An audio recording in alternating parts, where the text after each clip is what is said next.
म एकदमै सामान्य तर तपाईँको आम ग्राहकहरूका हिसाबले महत्त्वपूर्ण प्रश्नबाट सुरु गर्छु। तपाईँको ब्याङ्कका धेरै बचतकर्ता हुनुहुन्छ होइन, जसको पैसा तपाईँको ब्याङ्कमा छ र तपाईँहरूको ब्याङ्क जस्तै अरू धेरै ब्याङ्कमा पैसा छ। अहिले जुन आर्थिक शिथिलता देखिएको छ कोभिडले गर्दाखेरि, त्यसले चाहिँ बचतकर्तालाई, ब्याङ्किङ सिस्टमका बचतकर्तालाई कसरी असर पार्छ, कसरी पारिरहेछ? उहाँहरूको बचतमा भएको ब्याजमा वा मुद्दती खातामा भएको ब्याजमा कसरी असर पार्छ? अब हाम्रो ब्याङ्कको बचत खाताहरूको कुरो गर्नुपर्दाखेरि सबभन्दा पहिले चाहिँ बचतकर्ताहरूको लागि त्यो ब्याङ्कको बचत सुरक्षित छ कि छैन भन्ने कुरो मुख्य रूपमा आउला मेरो विचारमा। कारण चाहिँ अब यस्तो अन्योलको परिस्थिति, एकदम क्राइसिस, हामीले आफ्नो यो जीवनकालमै नदेखेको अथवा देखेको मध्ये सबैभन्दा अप्ठ्यारो खालको परिस्थिति हामीले भोगिरहेछौँ र ब्याङ्किङ इन्डस्ट्रीको लागि पनि झन्डै त्यही नै कुरा हो। नेपालको प्राइभेट सेक्टरको ब्याङ्किङ चाहिँ करिब 35-36 वर्षको एकदम छोटो मात्रै इतिहास भएको एउटा इन्डस्ट्री हो र त्यो इन्डस्ट्रीले चाहिँ आजको यो 36 वर्षमा देखेको सबैभन्दा अप्ठ्यारो परिस्थिति चाहिँ यो हो र यस सँगसँगै हाम्रो ग्राहकहरूले पनि, हाम्रो निक्षेपकर्ता डिपोजिटर्सहरूले पनि, उहाँहरूले पनि फेस गरिरहेको सिचुएसन यो हो। त्यसमा सबभन्दा पहिले चाहिँ म के भन्न चाहन्छु भन्दाखेरि, हाम्रो ब्याङ्क एनएमईको कुरो गर्नुपर्दाखेरि आजको दिनमा हामीसँग 19-20 अरबको रिजर्भ क्यापिटल नै भएको अवस्था हो र हाम्रो डिपोजिट चाहिँ आजको दिनमा 130 अरब छ भन्दाखेरि हामीसँग त्यति लेभलको क्यापिटल हुँदाखेरि चाहिँ हाम्रो डिपोजिटकर्ताहरू चाहिँ सुरक्षित नै छन्। यही कुरो अब ब्याङ्किङ इन्डस्ट्रीको एज अ होल कमर्सियल ब्याङ्किङकै कुरो गर्नुपर्दाखेरि अब जति डिपोजिट छ 3300 अरब जतिको डिपोजिट, हाराहारी डिपोजिट होला हामीसँग सबै देशभरि छरिएर रहेको र 400 भन्दा बढी 415-20 अरबको चाहिँ हामीसँग क्यापिटल भएको अवस्था हो। त्यसकारण पहिलो कुरो चाहिँ निक्षेपकर्ताहरूले ब्याङ्किङको डिपोजिटको बारेमा त्यति डराउनु पर्ने स्थिति छैन। यदि 10-15% नै हाम्रो भएको लोनहरूले नतिर्दा सबै खतमै हुँदाखेरि पनि ब्याङ्किङ अझै सर्भाइभ गर्ने स्थितिमा चाहिँ छ। तपाईँले भन्नुभएको जस्तो ब्याङ्किङ होल सिस्टमसँग 400 अर्ब जतिको क्यापिटल छ भन्नुभएको चाहिँ आम मानिसले बुझ्दा केही गरेर ब्याङ्कहरूको लोन चाहिँ 400-500 अर्ब बराबरको बिग्रियो भने पनि ऋणीले तिर्न सकेनन् अझै पनि हामी ब्याङ्क सर्भाइभ गर्ने र त्यो बाहेक अब राष्ट्र ब्याङ्कका प्रोटेक्सनहरू, बचतकर्ताको पैसा त्यतिन्जेलसम्म चाहिँ केही पनि असर पर्दैन। त्यो बाहेक अरू पनि सुरक्षाका उपायहरू छन्, जस्तो राष्ट्र ब्याङ्कको भन्नु र हामीले डिपोजिटको इन्सुरेन्स पनि गरेका हुन्छौँ र थुप्रै किसिमका अरू। त्यो बाहेक हामीसँग रिजर्भ अरू किसिमका तुरुन्तै निकाल्न सक्ने हाम्रा इन्भेस्टमेन्टहरू पनि छन् र त्यो कारणले गर्दाखेरि सुरक्षाको कुरामा कुनै पनि चिन्ता गर्नुपर्ने अवस्था चाहिँ म देख्दिनँ। डेफिनेटली एकदम अन्योलको वातावरण छ, च्यालेन्जेसहरू, थुप्रै किसिमका च्यालेन्जेसहरू छन्, उहाँहरूलाई पनि अप्ठ्यारो होलान् र त्यसले चाहिँ अलिकति लिएर जाला। तर अब अलिकति ब्याज दर यताउति कुरोमा चाहिँ त्यो चाहिँ अब कस्तो खालको परिस्थिति सिर्जना हुन्छ, कस्तो खालको चाहिँ लोनको डिमान्ड हुन्छ, कति चाहिँ हामी काम गर्न सक्छौँ, त्यो अनुसार चाहिँ फरक हुन सक्ला। तर मुख्य कुरो चाहिँ अहिलेको अवस्थामा हेर्नुपर्ने भनेको सुरक्षा हो उहाँहरूले पनि, र त्यो चाहिँ त्यसको प्रत्याभूति, त्यसको चाहिँ ब्याङ्किङ इन्डस्ट्री चाहिँ अहिलेको लेभलमा एकदम सक्षम सबल लेभलमै ब्याङ्किङ इन्डस्ट्री छ। आम मानिसले चिन्ता गर्नु परेन मेरो बचत डुब्छ कि? मेरो विचारमा त्यो अवस्था चाहिँ अहिलेसम्म आइपुगेको छैन। अहिलेसम्म निकट भविष्यमा पनि त्यस्तो आउने अवस्था चाहिँ देखिँदैन। निकट भविष्य भनेको 6 महिना 1 वर्षसम्म पनि अहिलेकै एज इट इज आर्थिक शिथिलता कायम रह्यो भने पनि मानिसहरूले त्यति चिन्ता गरिहाल्नु पर्दैन कि 1 वर्षसम्म यो शिथिलता कायम रह्यो भने चाहिँ त्यसपछि चाहिँ ब्याङ्कहरू अलिकति चुनौतीपूर्ण समयमा प्रवेश गर्छन् के हो स्थिति? यस्तो हो, अब अहिले यसो हेर्दाखेरि यो चाहिँ अब विश्वव्यापी रूपमै संसारभरि नै यो प्रभाव, आर्थिक क्षेत्रमा ठुलो प्रभाव परेको यो एउटा खालको यो पेन्डेमिक अथवा यो क्राइसिस सिचुएसनबाट हामी गुज्रिरहेछौँ होइन।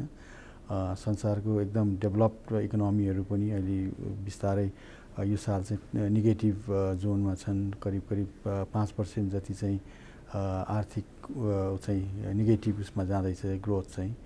र तर पनि नेपाल चाहिँ अलिकति, नेपाललाई मात्र हेरौँ अब बाहिर भन्दा, नेपाललाई हेर्दाखेरि चाहिँ नेपाल पहिलेदेखि नै र पहिलेको क्राइसिसहरूमा हामीले जस्तो अर्थक्वेकको, भुइँचालोको टाइम पनि हेऱ्यौँ, त्यस पछाडि चाहिँ यो ब्लकेडको बेलाको सिचुएसनलाई पनि हेऱ्यौँ र त्योभन्दा यो डेफिनेटली फरक हो। तर यो बेलामा पनि स्थिति चाहिँ के हो, नेपाल त्यति धेरै बाहिरी अन्तर्राष्ट्रिय बाहिरी यो अर्थतन्त्रसँग त्यति धेरै जोडिएको छैन र त्यसको कारण चाहिँ अब हामीमा त्यति धेरै इन्भेस्टमेन्टहरू बाहिरबाट नभएको, हाम्रो स्टक मार्केटमा पनि त्यस्तो इन्भेस्टमेन्ट नभएको कारणले गर्दाखेरि हामी दुईवटा कुराले अलिकति जोडिरहेछौँ। एउटा चाहिँ पर्यटन क्षेत्रमा टुरिस्टहरू आउन नसक्ने अवस्थाले गर्दाखेरि त्यहाँको एउटा वातावरण, र अर्को चाहिँ रेमिटेन्सेसमा अलिकति केही कमी आइरहेको अवस्था। तर त्यो पनि जुन सोचिएको त्योभन्दा कम आउँदाखेरि ओभरअल हेर्दाखेरि पनि नेपाल चाहिँ यो सबै कुरोबाट अलिक बढी आइसोलेटेड भएको र सानो खालको एउटा जिडिपी भएको इकोनोमी भएको कन्ट्री भएको कारणले गर्दाखेरि यो चाहिँ अलिकति स्थिति सामान्य रूपमा आउँदाखेरि अलिक छिटो चाहिँ फेरि यो समस्याबाट बाहिर आउन सक्ने भएको हुनाले निकट भविष्यमा एउटा पिरियडसम्म पनि हामी त्यति ठुलो विकराल समस्या चाहिँ देखिन्छ जस्तो लाग्दैन। तर त्यो भनिरहँदाखेरि ब्याङ्किङलाई पनि समस्या त छ, अहिले नभएको होइन। यसबाट अब लास्ट करिब झन्डै 100 दिनभन्दा बढीको लकडाउनको अवस्था हामीले हेरिसकेका छौँ। धेरै एक्टिभिटिजहरू ठप्प जस्तो अवस्थामा छन्। आर्थिक तपाईँले भनिराख्नु भएको यो लार्जर इकोनोमीमा आउँछु, एकछिन बचतकर्ताकै कुरा गरौँ। अहिले चाहिँ यो कोभिड आइसकेपछि बचतकर्ताहरूले पाउने ब्याज दरमा चाहिँ केही गडबड भयो ओभरअल ब्याङ्किङ सिस्टममा के भयो? केही कमी चाहिँ बिस्तारै भइरहेछ अहिलेको अवस्था चाहिँ। अब ब्याङ्कहरूसँग लोनको लागि त्यति धेरै डिमान्ड नभएको, जुन माग अलिक कम भएको अवस्था, किनभने सबै व्यापारहरू अहिले अलिक ठप्प जस्तै रहेको अवस्थाले गर्दाखेरि लोनको डिमान्ड नहुँदाखेरि अब ब्याङ्कहरूमा पैसाको लिक्विडिटी भन्छौँ हामी त्यसलाई, पैसा चाहिँ अलिक बचत चाहिँ थुप्रै रहेको कारणले गर्दाखेरि अलिकति अब डिपोजिट चाहिँ रेटहरू चाहिँ कसरी हुन्छ भने इन्ट्रेस्ट रेट चाहिँ जुन बेलामा लोनतिर डिमान्ड हुन्छ त्यति बेला चाहिँ बढी डिपोजिटको आवश्यकता पर्छ ब्याङ्किङ इन्डस्ट्रीलाई, अनि जुन बेला चाहिँ लोनको डिमान्ड कम हुन्छ त्यति बेला कम डिपोजिटको आवश्यकता पर्छ। त्यो कारणले गर्दाखेरि अलिकति पहिलेको अवस्थाभन्दा अलिक डिपोजिटको रेटहरू अलिक घटिरहेको अवस्था हो।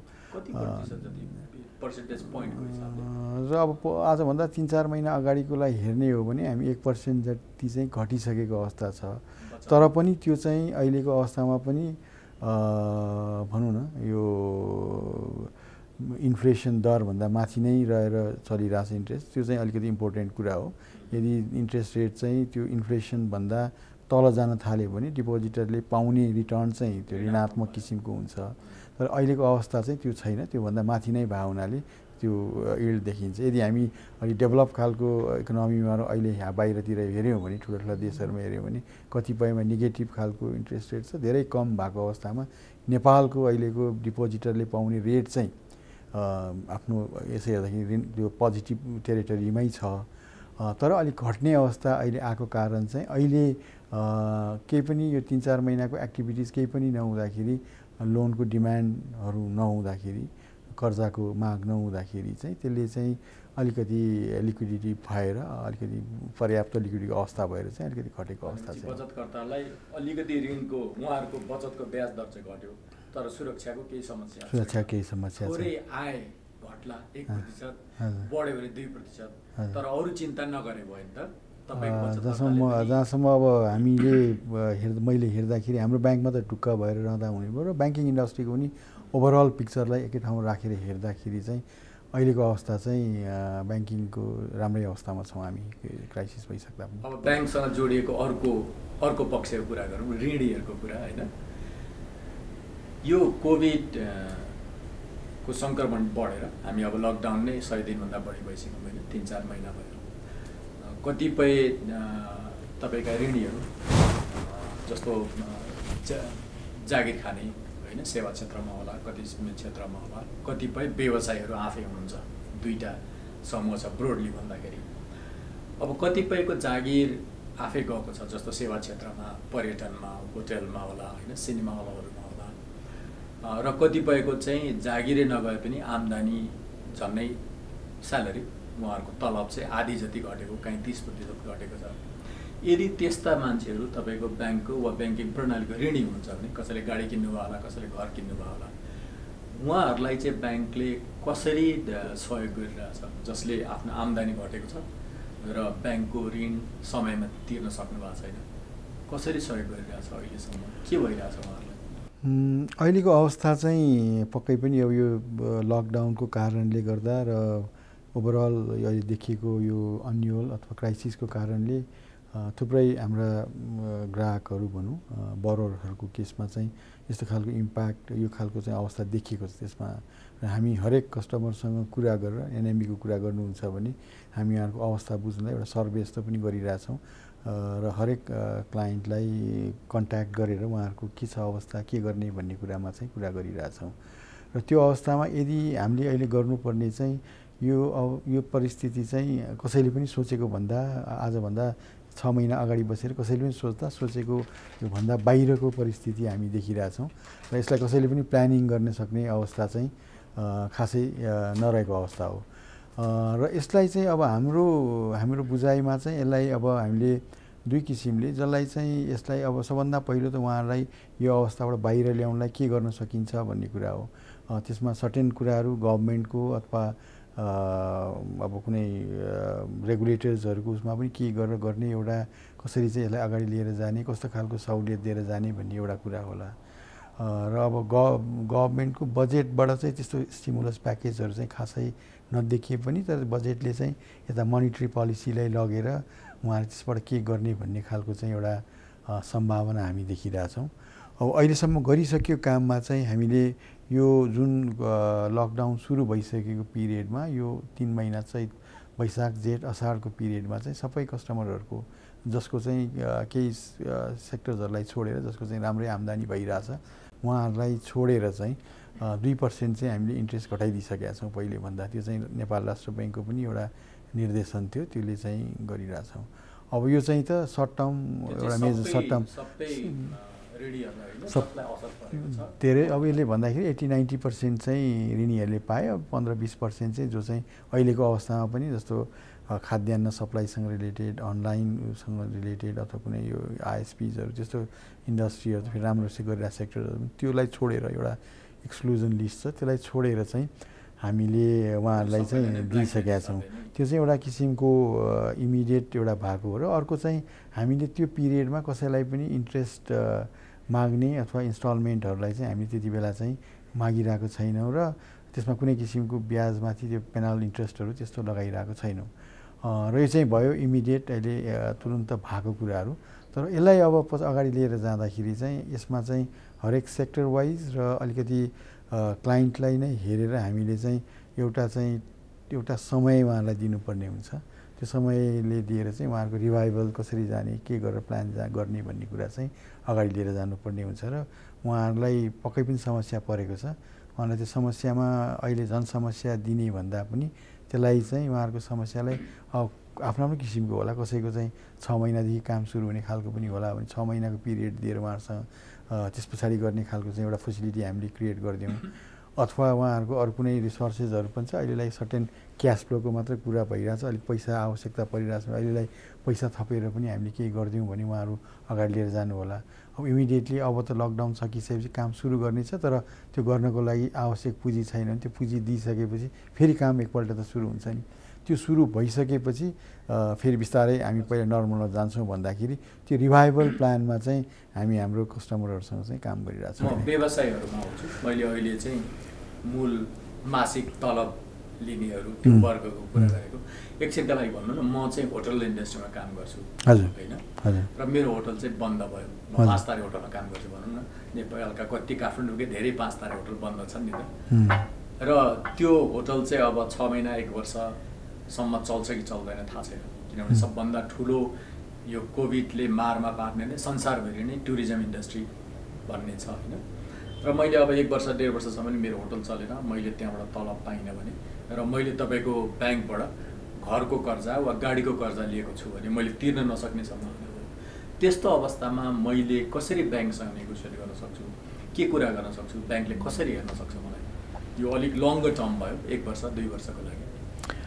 जेनरली त्यस्तो खालको लोनहरू जुन हाउसिङ लोन भनौँ अटो लोन त्यो अलिक लङ्गर पिरियडको लागि नै हामीले दिया हुन्छौँ। करिब 5देखि 10-15 वर्षसम्मको अवधि अझ त्योभन्दा बढीको अवस्था पनि हुन्छन्। अब हामीले अहिले हेर्नुपर्ने कुराहरू चाहिँ अब यसो हेर्दा त्यसलाई जेनरलाइज गरेर हेर्दाखेरि यो प्रब्लम अब लेट्स चाहिँ अझले भन्नुभएको जस्तै अब यो टुरिज्मसँग रिलेटेड अथवा होटलसँग रिलेटेड उहाँहरू हुनुहुन्छ भनेदेखि एउटा पिरियड 1-1.5 वर्षसम्मको पिरियड पछाडि चाहिँ त्यो इन्डस्ट्री फेरि रिभाइभ हुन्छ भनेदेखि हामीले गर्न सक्ने कुरा भनेको उहाँको जुन हामीसँग लिएको लोनलाई चाहिँ हामीले यदि त्यो 1 वर्ष पछाडिदेखि फेरि सुरु हुने गरी पछाडिको पिरियडसम्म त्यसलाई हामी रिसेड्युलिङ अथवा रिस्ट्रक्चरिङ भन्छौँ हाम्रो भाषामा।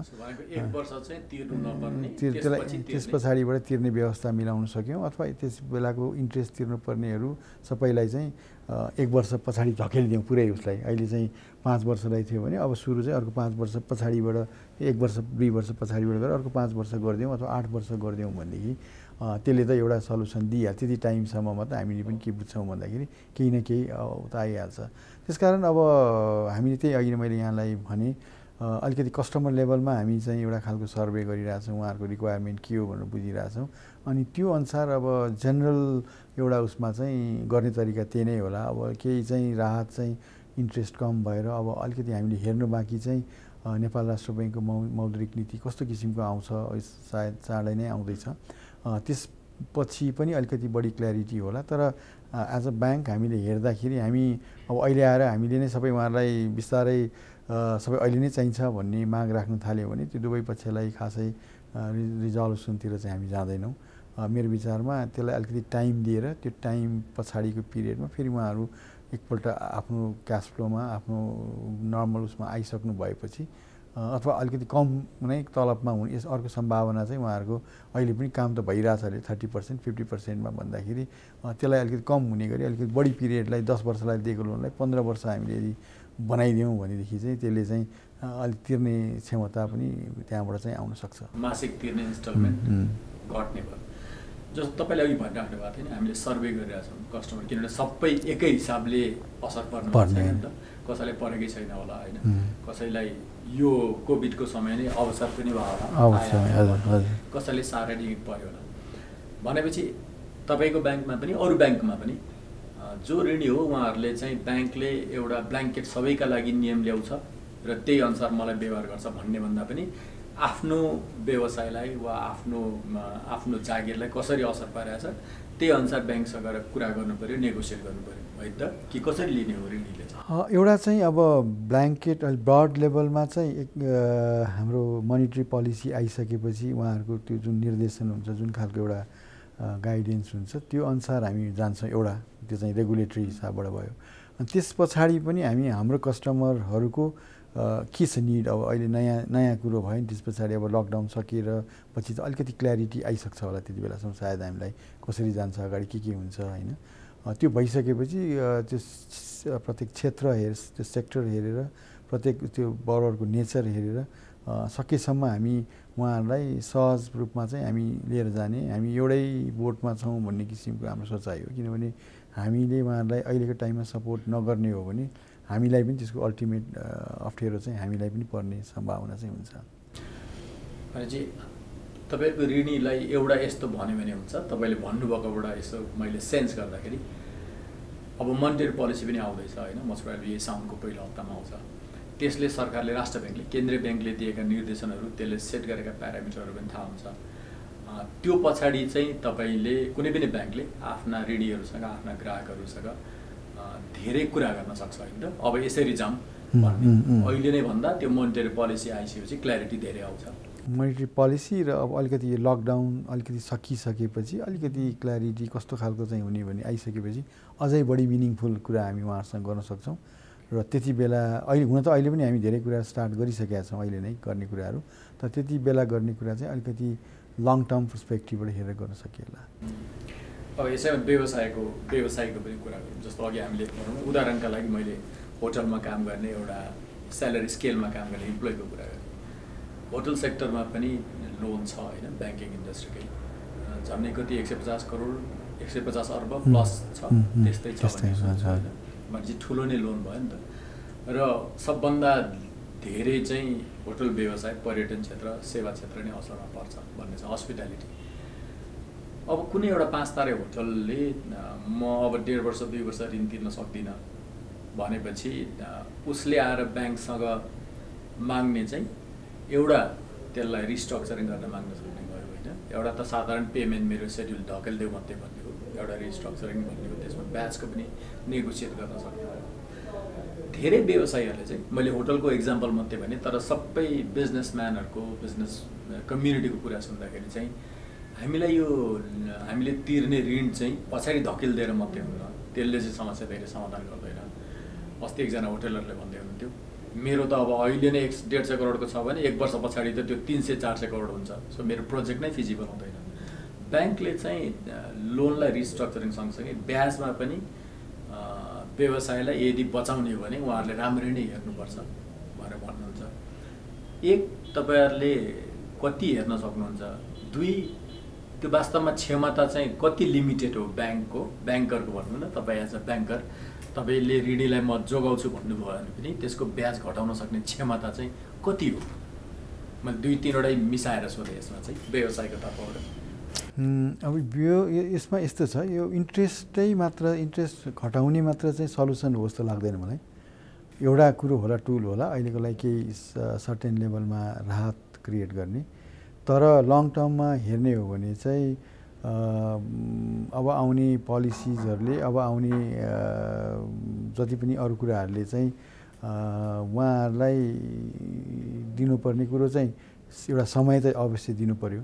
अहिलेको परिस्थितिमा जुन बेलासम्म यो एयरलाइन्स चलिरहेको छैन, कुनै अर्को ट्रान्सपोर्टेसनको ऊ छैन, तर एउटा पछि चाहिँ उहाँहरूले पनि एउटा किसिमले बिजनेस मोडलमा पनि कसरी गर्ने, इन्टरनल अब अलिकति नयाँ किसिमको मोडलमा काम गर्नुपर्ने हो कि त्यो कुराहरूलाई पनि हेर्नु पर्यो।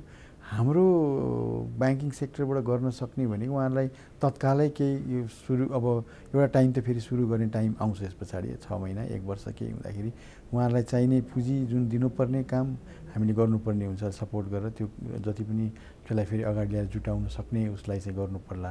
केही हदसम्म इन्ट्रेस्टको कुरोमा चाहिँ अब नेपाल राष्ट्र ब्याङ्कले पनि एउटा 100 अरब जतिको चाहिँ 100 अरब प्लस अर्को 50 अरब गरेर चाहिँ रिफाइनेन्सिङको चाहिँ एउटा फन्ड पुल क्रिएट गरिसकेको छ, बजेटमा त्यो कुरो भइसकेको छ। अब त्यसको मोडालिटी चाहिँ अब आउला र त्यहाँबाट पनि अलिकति रिफाइनेन्सिङ रेट चाहिँ आज अहिलेको भन्दा हाफ कम गरिसकेपछि त्यसले पनि सर्टेन लेभलको रेस्पाइट त देला।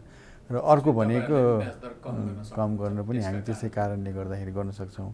तर ब्याङ्कै मात्रलाई हेर्ने हो भने ब्याङ्कको पनि आफ्नै खालको कन्स्ट्रेन्ट्सहरू हुन्छ, किनभने ब्याङ्कको कस्ट चाहिँ डिपोजिटरलाई दिने ब्याजबाट आउँछ, जुन ब्याज चाहिँ हामीले घटाएर लग्दाखेरि पनि एउटा लेभलमा इन्फ्लेसनलाई पनि हेर्नु पऱ्यो, कस्तो खालको इन्फ्लेसन चलिरहेको छ। त्योभन्दा धेरै तल लाँदाखेरि अघिको कुरो धेरै ऋणात्मक भयो भने त्यो फेरि यो ब्याङ्किङ सिस्टमबाटै पुँजी पलायन भएर अर्को सेक्टरतिर जान सक्छ, विदेशै पनि जान सक्छ। इन्डियाभन्दा एउटा लेभलमा राख्नु पनि पऱ्यो, किनभने हाम्रो अलिक ओपन बोर्डरको कारणले धेरै कारणहरूले त्यो फ्लो हुने सम्भावना पनि हुन्छ। र ब्याङ्कसँग एउटा किसिमको सर्टेन एउटा कन्स्ट्रेन्ट छ, त्यहाँ पनि ब्याङ्कले पनि कोसिस के गर्नु पऱ्यो भने हामी पनि त्यो बिजनेसमा पार्टनर हौँ। आज 5 स्टार होटल बनेको छ भने त्यहाँ उहाँको इक्विटी 30% हो, उहाँले 30 करोड लगाउनु भएको छ, हामी 70 करोड लगाएको छौँ भन्दाखेरि हामी पनि त्यतिकै नै कन्सर्न छौँ, अझै बढी कन्सर्न छौँ आजको डेटमा होइन। प्रपर्टी सबै उहाँको हो, बिजनेस सबै उहाँको हो, उहाँले 30 करोड लगाउनु भएको छ नर्मल सर्कमस्टेन्सेसमा, हामीले 70 करोड पैसा लगाइरहेछौँ भनेदेखि हामी उहाँहरूभन्दा बढी कन्सर्न छौँ, हामी पनि लागिरहेछौँ। त्यसकारण चाहिँ अब यसलाई चाहिँ दुबईले चाहिँ यसलाई कसरी अगाडि लिएर जाने आफ्नो पार्टनरसिप जस्तै सम्झेर हामीले पनि यसलाई चाहिँ एउटा लगेर सेफ ल्यान्डिङ गराउनुपर्छ भन्नेमा म चाहिँ एज अ हाम्रो ब्याङ्क हामी पनि थुप्रै होटलमा अरू प्रोजेक्टमा छौँ भन्दाखेरि हामी चाहिँ गर्नुपर्नेमै छौँ। तर फेरि सबै कुरो ब्याङ्करले मात्र गर्नुपर्छ भनेर हेरियो भने फेरि त्यो पनि त्यति धेरै फेयर नहोला, किनभने ब्याङ्कसँग पनि हामी रेगुलेटेड छौँ, राष्ट्र ब्याङ्कले सर्टेन बेस रेटको कुरो गरेको छ, त्योभन्दा तल जान नपाउने प्रावधान छन्। डिपोजिटरको आज हामीसँग चाहिँ यसो हेर्दाखेरि 1 करोड 65 लाख जति चाहिँ डिपोजिटरहरू होलान् भने ब्याङ्किङ कमर्सियल ब्याङ्कको लोन चाहिँ 11,50,000 जति कस्टमर छ, 10 लाखभन्दा अलिकति माथि छ भन्दाखेरि इन्ट्रेस्ट त यतातिर पनि त्यतिकै छ नि। फेरि यसो हेर्दाखेरि होइन, जुन चाहिँ साधारण मान्छेहरू जसले चाहिँ गरिरहेछन् त्यो इन्ट्रेस्टलाई पनि ब्याङ्कले सँगै लिएर जानुपर्छ। त्यो कुरो, त्यो लिमिटेसन चाहिँ अर्को साइडबाट बुझियो भने चाहिँ कुरो सँगै जाँदाखेरि सजिलोसँग सल्युसन खोज्न सकिन्छ। अर्कोतिरबाट भन्यो भने कतिपय आम मानिसलाई चाहिँ आम ऋणी भनौँ न, एउटा साधारण सानो व्यवसाय गर्न वा कुनै जागिर खाएर लोन लिएको मान्छेलाई चाहिँ ओहो ब्याङ्कले त घटाइदियो हुने यस्तो समयमा भन्ने लाग्छ।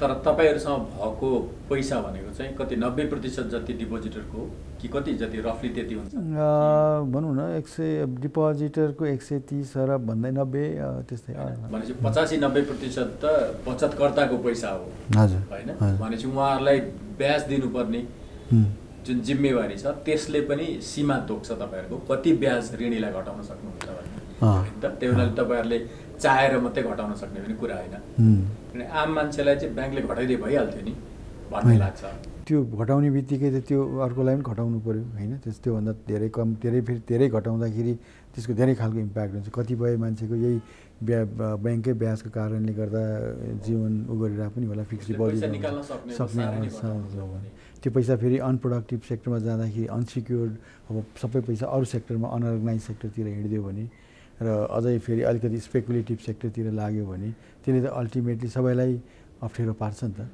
त्यो कारणले गर्दाखेरि ब्याङ्कको पनि सर्टेन लिमिटेसनमै काम गर्ने हुन्छौँ हामी त्यो त्यति धेरै ओपन भएर आज चाहे यसलाई 10बाट 5 गरिदिउँ भन्ने त्यो हैसियत चाहिँ हामीसँग छ जस्तो लाग्दैन ब्याङ्किङ इन्डस्ट्री सबै पैसा तपाईँको ढुकुटीमा भएको पैसा होइन हजुर र त्यसको ब्याज जति पनि तय गर्न तपाईँहरू त्यसरी सक्नुहुन्न जस्तो अहिलेको अवस्था हेर्नुहुन्छ भने पनि हामीले लगातार यो 3 महिना 4 महिनामा जति पनि डिपोजिटरको डिपोजिट थियो त्यसमा ब्याज दिइरहेछौँ कुनै पनि गरेको छैन सबै जति पनि छ सेम डेमा कुनै पनि तर यतापट्टि लोनको ब्याज त हामीले अहिले पाउन सकिरहेको छैनौँ 50% 60% भन्दा बढी ब्याज त उठेको छैन अहिलेको सबै ब्याङ्कहरूको हेर्दाखेरि पनि भन्दाखेरि हामी दिने चाहिँ हामीले दिइरहेछौँ हाम्रो लोनभन्दा बढी डिपोजिट छ मैले अघि पनि भने 2829 अरबबाट 3300 अरबको भन्दा डिपोजिटर चाहिँ सबैले पैसा पाइरहनु भएको छ आजको डेटमा भन्दाखेरि लोनको पैसा चाहिँ हामीले पाउन सकिरहेछौँ विभिन्न कारणले हामी कुरिरहेछौँ त्यो क्षमता ब्याङ्क त्यस्तो क्षमता चाहिँ हुन्छ तर अब एकदमसँग ब्याङ्कले जति चाहे त्यति गर्ने भन्ने खालको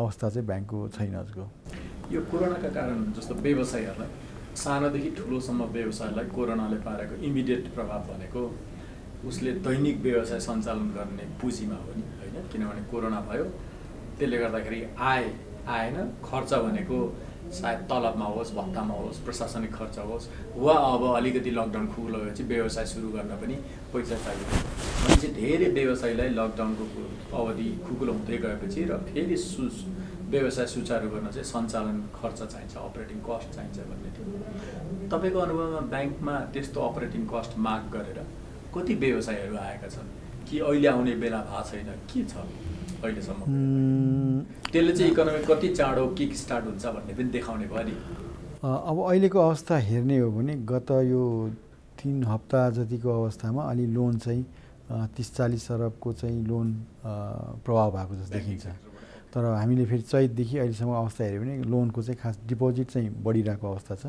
लोन चाहिँ खासै बढेको अवस्था छैन तर यो 3 हप्तामा चाहिँ त्यो चाहिँ भनेको लकडाउन अलिक खुकुलो भइसकेको फेजमा चाहिँ बिस्तारै लोन चाहिँ अलि बढेर गइरहेको हामीले ओभरअल ब्याङ्किङमा हेर्दा पनि 40-42 अरब जति चाहिँ बढेको देखिन्छ त्यो नर्मल टाइममा हो भने त त्योभन्दा धेरै नै बढी नै हुन्थ्यो होला स्पेसियली असाढको टाइमहरू फेरि अलिक फरक खालको मन्थमा छौँ हामी इयर एन्डमा छौँ तर पनि अझै पनि यसो हेर्दाखेरि मान्छेहरू सम्पूर्ण रूपमा चाहिँ पुरै फुल उसमा चाहिँ आउन सकिरहेको छैन पब्लिक ट्रान्सपोर्टहरू चलिरहेको छैन स्टेट एउटा प्रदेशबाट अर्को प्रदेश जाने अवस्था छैन र अझै पनि सप्लाईमा डिस्ट्रप्सन्सहरू छ र फ्याक्ट्रीहरू चल्नलाई पनि थुप्रै मान्छेहरू आफ्नो गाउँमा पुगे हुनाले त्यो फेरि फर्काएर ल्याउने अवस्था नभएको हुनाले त्यो फुल स्विङमा चाहिँ गइसकेको अवस्था छैन तर केही अप्टिमिस्टिक हुने आशावादी हुने बिस्तारै फर्किरहेको अवस्था चाहिँ देख्छौँ र हाम्रै आफ्नै पनि हेर्दाखेरि बिस्तारै डिमान्डहरू कसैलाई अब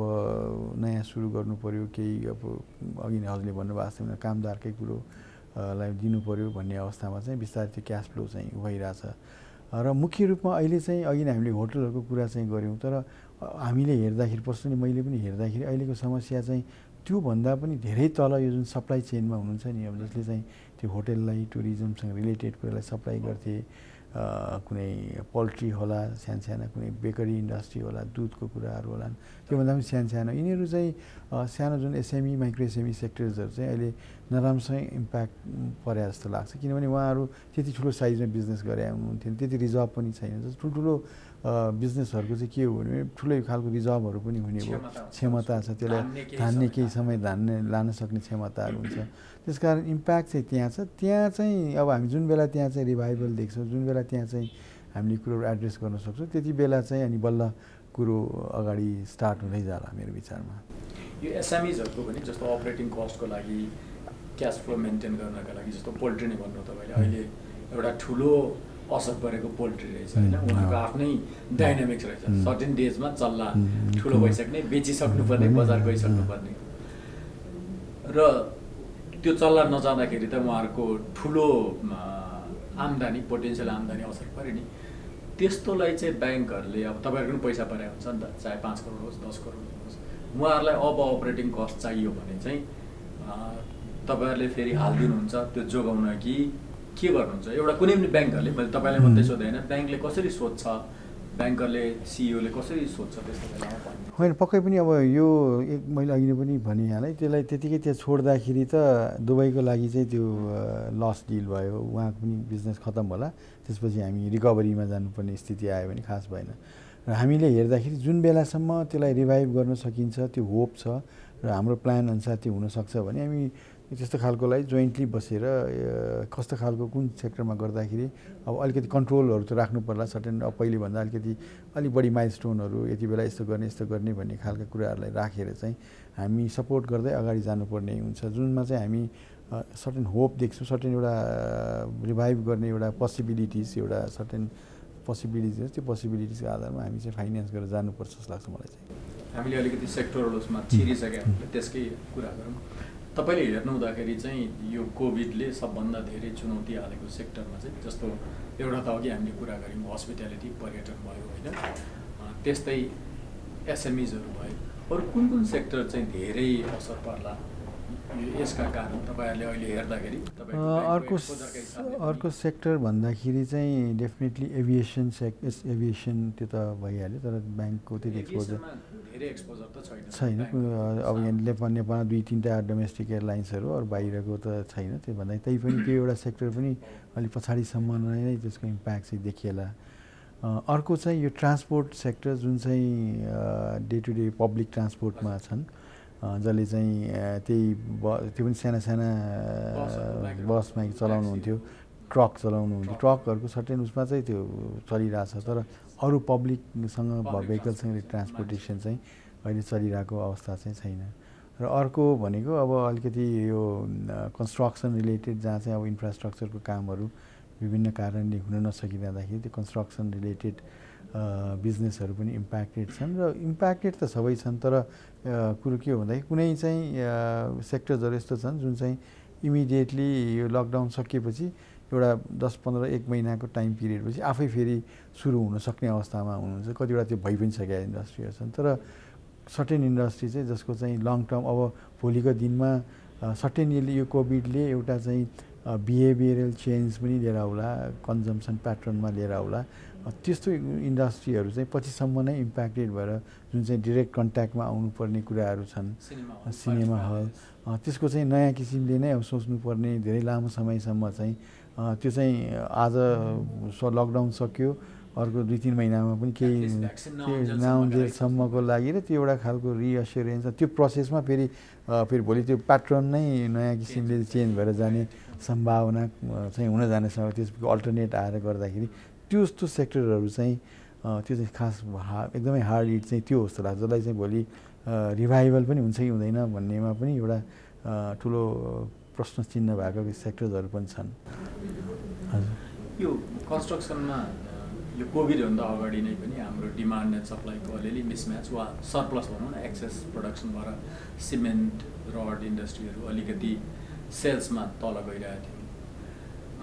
अब यो कोभिडका कारण अहिले पनि कन्स्ट्रक्सन त्यत्तिकै ठप्प जस्तै छ होइन, र यो चाँडै पिकअप पनि गर्छ कि गर्दैन? त्यस्तो भयो भनेदेखि ब्याङ्किङ सेक्टरलाई, यो कन्स्ट्रक्सन सेक्टरमा ब्याङ्कको लोनको एक्सपोजरको हिसाबले ठुलो छ भन्ने छ, कति असर पर्छ यसले? के तपाईँहरूले त्यो तपाईँहरूको एउटा कन्सर्नको जोन हो कि होइन, त्यो कति ठुलो कन्सर्न छ तपाईँहरूलाई कन्स्ट्रक्सन इन्डस्ट्रीसँग? त्यसमा ब्याङ्किङको साइजेबलै एक्सपोजर छ होइन, र त्यसले चाहिँ भोलिको दिनमा यदि चाँडै यो कुरोलाई एड्रेस गर्न सकिएन यो इन्फ्रास्ट्रक्चर रिलेटेड एक्टिभिटिजलाई र अहिले चाहिँ जस्तो सिमेन्ट इन्डस्ट्रीहरूको अहिलेको समस्या भनेको उनीहरूको त्यो माइनमा चाहिँ आएर त्यो माइनिङ गर्न सक्ने अवस्था नै बिचमा अलिकति यताउति प्रोजेक्टहरू त चलिरहेको थियो हाइड्रो पावर सर्टेन प्रोजेक्ट्सहरू त चलिरहेको अवस्था पनि अलिअलि थियो तर अहिले आएर चाहिँ त्यो अवस्था हुँदाखेरि नेपाल चाहिँ झन् सिमेन्टमा सेल्फ सफिसियन्ट भइसकेको थियो फेरि अहिले आएर फेरि इम्पोर्ट गर्नुपर्ने क्लिङ्करै इम्पोर्ट गर्नुपर्ने सिचुएसन पनि देखियो तर यो डिस्ट्रप्सनहरू चाहिँ एउटा पोइन्टमा गएर सर्ट आउट हुन्छ र पछि गभर्मेन्टले पनि एउटा लेभलको फोकस चाहिँ इन्फ्रास्ट्रक्चरमा गर्नै पर्छ र अहिले यदि बजेटले भएन भने पनि हामीले बाहिरैबाट पनि केही फन्ड सन्ड लिएर भए पनि अथवा बाहिरबाट लिएर आएर भए पनि हुन त बजेट आफै डेफिसिट भएर फरेन बोरोइङ गर्ने अथवा त्यो प्रोभिजन राम्रोसँग राखेको छ त्यो एक्टिभिटीलाई चाहिँ बढाउँछ भन्ने चाहिँ हाम्रो हो र पछि भएको अहिलेको प्रोजेक्ट्सहरू चाहिँ सबै चाहिँ एउटा लेभलमा चल्ने हो भने त्यो त फेरि अहिले भनौँ न करिब 3000 मेगावाटको हाइड्रो पावर प्रोजेक्ट्सहरू चाहिँ अन्डर कन्स्ट्रक्सनमा छन् धेरै अहिले चाहिँ उसमा छन् अहिले काम नभएर बसिरहेछन् त्यो फेरि एकचोटि रिभाइभ भएर चलेपछि त्यसले चाहिँ डिमान्ड क्रिएट गर्ला र गभर्मेन्टको पनि यसमा अब इन्फ्रास्ट्रक्चरमा त गभर्मेन्टको पनि डिरेक्ट इन्भेस्टमेन्टहरू हुने हुँदाखेरि त्यो इन्टरभेन्सन चाहिँ हुन्छ भन्नेमा चाहिँ हो किनभने त्यो सेक्टरलाई चाहिँ उठाउनु नै पर्ने हुन्छ मेरो विचारमा भोलि त्यसमा ठुलो इन्भेस्टमेन्ट छ यो कन्स्ट्रक्सन र construction related cement iron and still यो सबै सेक्टर्सहरूमा तपाईँहरूको हाइड्रो पावरमा तपाईँहरूको ब्याङ्कको पनि राम्रो एक्सपोजर छ होइन तपाईँहरू त बाहिरबाट क्यापिटल ल्याएर त्यसमा इन्भेस्ट गर्ने अझैसम्म ओन्ली ब्याङ्क एउटा मात्रै ब्याङ्क हो नि अहिले त अरू ब्याङ्कले पनि ल्याइसकेको अवस्था छन् तर अहिले हामीले भर्खरै चाहिँ हामीले वर्ल्ड ब्याङ्कको आइएफसीसँग फेरि एउटा रिपिट डिल साइन गरेका छौँ भने मतलब हामीले सेकेन्ड पहिला भने अझ त्योभन्दा बढी त्यति बेला चाहिँ हामी $15 मिलियन लिएर आएको थियौँ भने अहिले चाहिँ हामीले $25 मिलियन लिएर आएको छौँ त्यो चाहिँ पुरै हामीले चाहिँ एसएमई माइक्रो एसएमईमा र यो अलिकति ग्रिन रिन्युएबल एनर्जीमा चाहिँ खर्च गर्ने भन्ने कन्डिसन राखेर लिएर आएको छौँ त्यसले गर्दाखेरि चाहिँ यो चाहिँ नेपालको अहिलेको लागि धेरै इम्पोर्टेन्ट सेक्टर हो अब त्यसले चाहिँ एउटा कुरा के पनि देखाएको छ भन्दाखेरि यस्तो पिरियडमा पनि जुन बेला चाहिँ नेपालको लागि ठुलो आवश्यकता थियो र रिपिट डिल गर्नु भनेको चाहिँ भोलिको दिनमा बाहिरी यो एक्सटर्नल उसले चाहिँ हामीलाई नेपाललाई अथवा नेपाली ब्याङ्किङ इन्डस्ट्रीलाई पोजिटिभली हेरिरहेछ र अरू पनि त्यस्तो खालको चाहिँ डिल हुने सम्भावना छ जुन चाहिँ नेपालको लागि ठुलो आवश्यकता हो भन्ने छ मेरो विचारमा हाइड्रो पावर त तपाईँले अघि पनि भन्नुभयो भन्नलाई होइन यो त अहिले आएको त सर्ट टर्म रुकावट मात्रै हो नि हाइड्रो पावरमा त किनभने ठुलो डिस्ट्रप्सन आउनुपर्ने त्यो देखिन्न र कतिपय हाइड्रो पावर त प्रोजेक्टहरू कम्प्लिसन फेजमा गएर यो वर्ष नै झन् 1300 मेगावाट एड हुनेवाला छ र अरू 3-4 हजार मेगावाटको कन्स्ट्रक्सनले छन् यो कोरोनाका कारण हाइड्रो पावरमा चाहिँ असर नपरिकन अर्को 3-4-5 वर्ष त्यो आफ्नै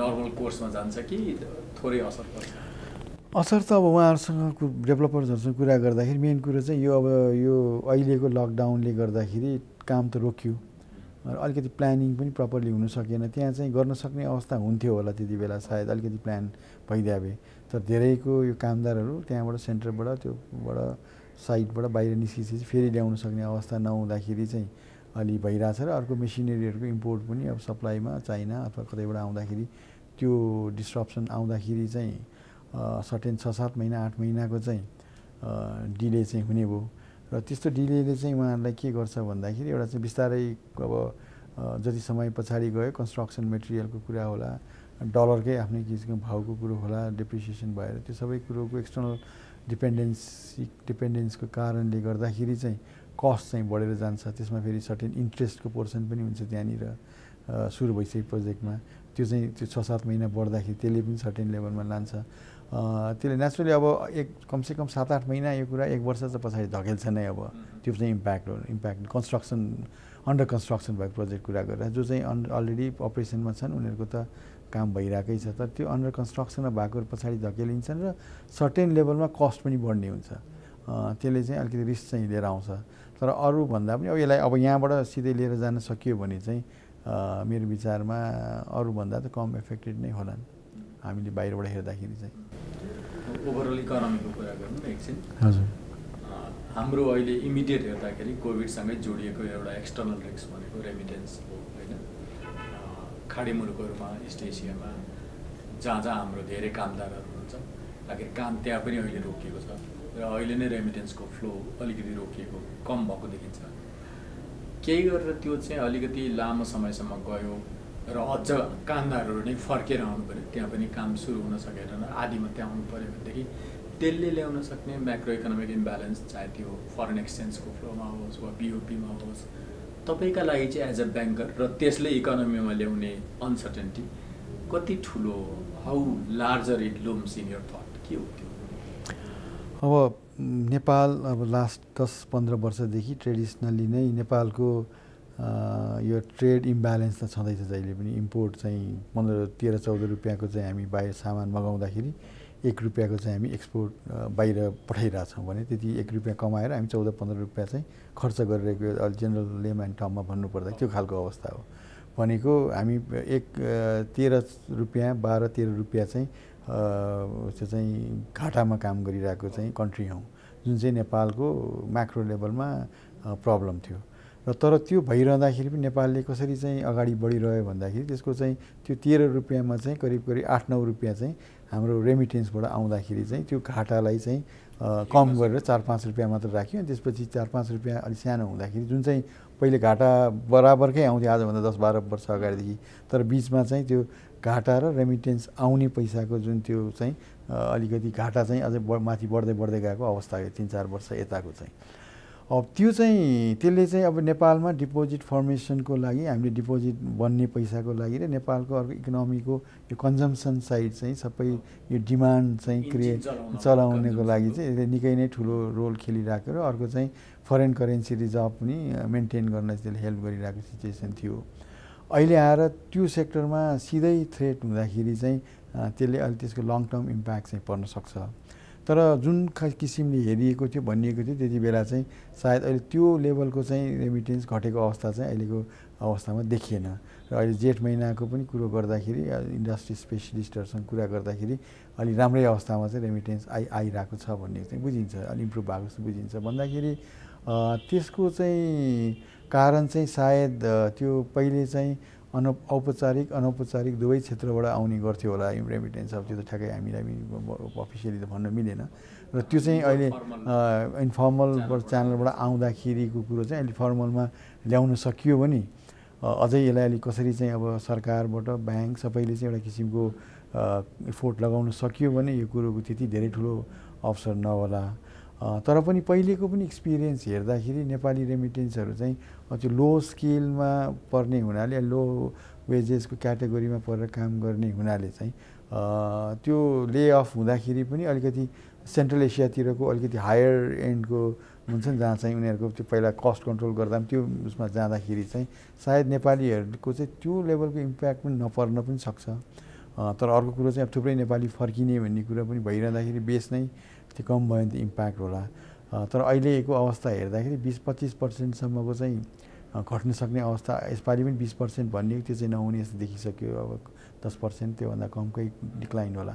अर्को साल त्यो लेभलमा 20-25% भित्र चाहिँ मात्र त्यो भइदियो भने चाहिँ सायद अब अहिलेको अवस्थामा एउटा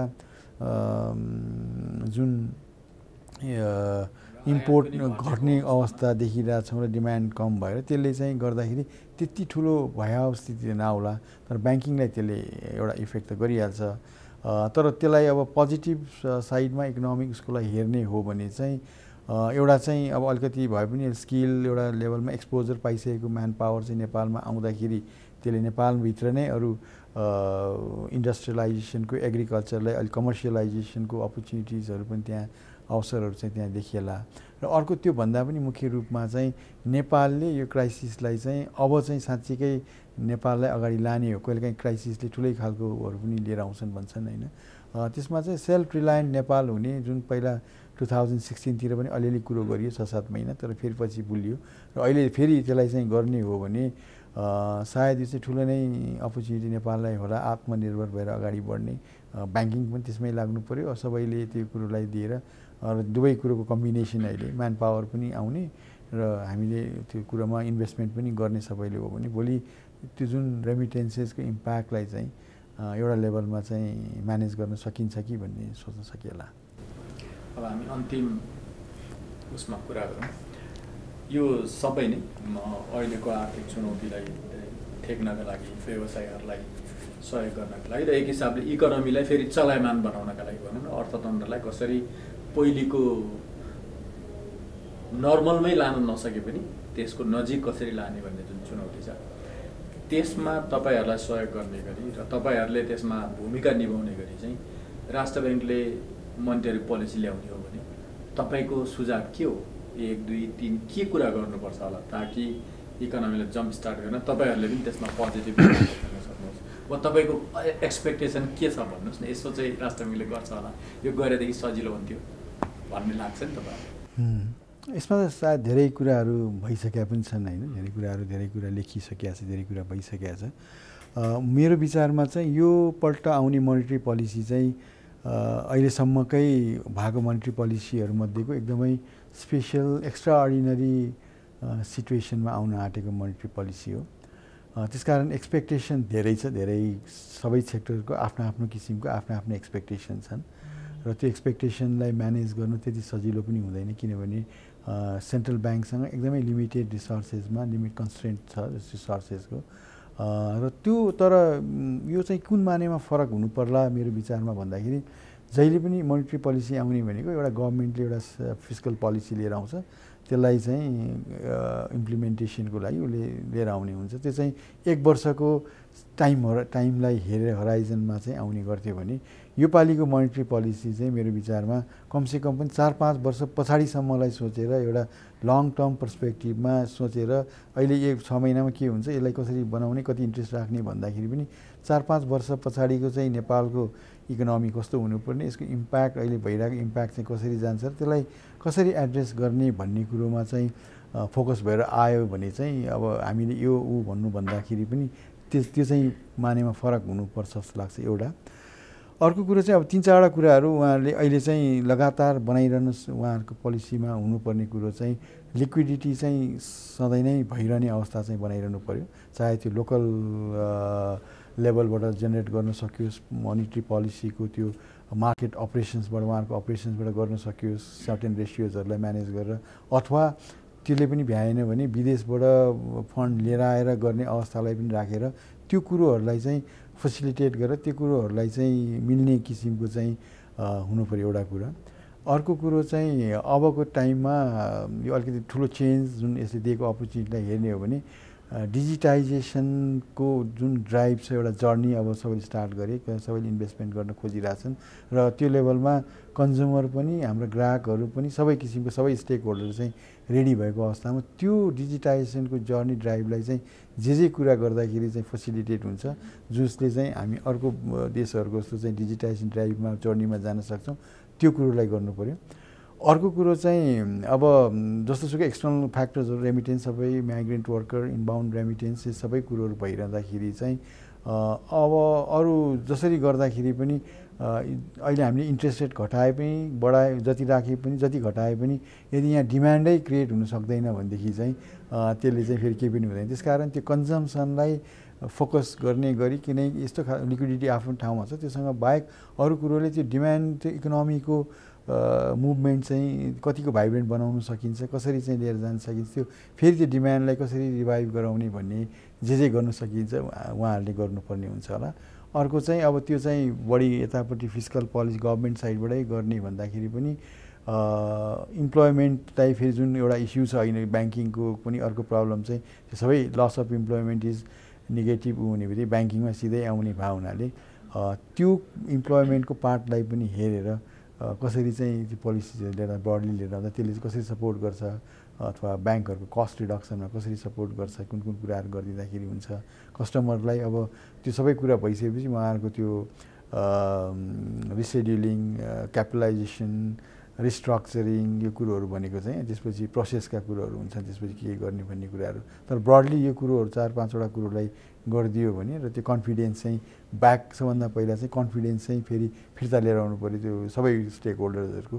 अब सायद अन्तिम उहाँहरूसँग छ अबको टाइममा त्यो कुरोहरूलाई गर्न सकियो भने चाहिँ मेरो विचारमा त्यो चाहिँ सक्सेसफुल हुन्छ। तर एकदमै सर्ट टर्म 6-7 महिनामा केही भइहाल्छ भन्ने एक्सपेक्टेसन हाम्रो पनि छैन। 4-5 वर्षको एउटा लङ टर्म पर्सपेक्टिभमा चाहिँ यसलाई सोच्यो हेरियो भने चाहिँ सायद त्यसले चाहिँ ठुलो चेन्ज लिएर आउने एक्सपेक्टेसन चाहिँ पर्सनली मेरो एक्सपेक्टेसन त्यही नै। अस्ति राष्ट्र ब्याङ्कले जुन असारसम्म 2% इन्ट्रेस्ट घटाइदियो भनेर ब्ल्याङ्केट भन्यो नि सबै ब्याङ्करलाई।